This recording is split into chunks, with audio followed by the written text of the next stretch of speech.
राजा जे चलेला बजरिया तरानिया रज कर रानिया रज कर हो राजा खिड़की पे आमावाला गवता मऊर हम देखते मऊर हम देख अब हो राजा खिड़की पे आमावाला गावा मऊर हम देख मऊर हम देख बहू बोलिया तो बोले लूकू बोलिया बोलाहू नहीं जानो बोलाहू नहीं जाने लुगो रानी टुकट होरील जन मवतु सोहर हम सुनती सोहर हम सुनबन हो रानी इकट्ठे होरील जन मवतु सोहर हम सुनबन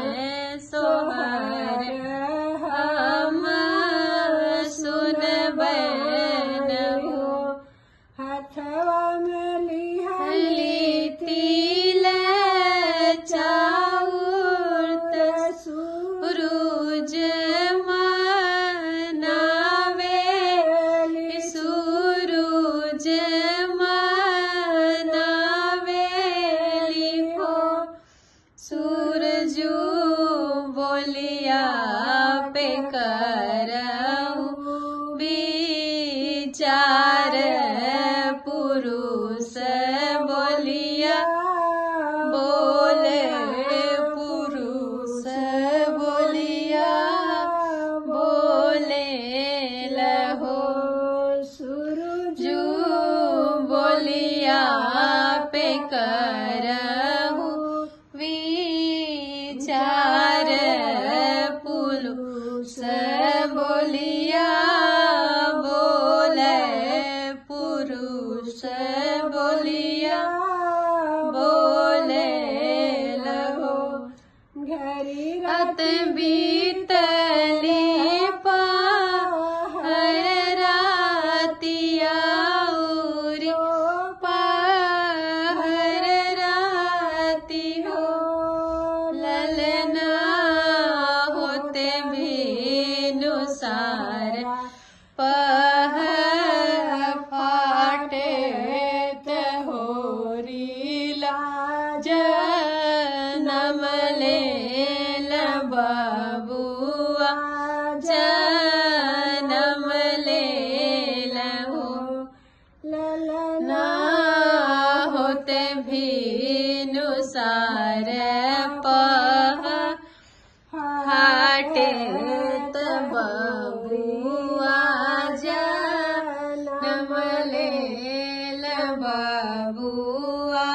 जनम लेल हो ललना बाजला गया नंद बधैया महलिया उठ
मोरे पिछवा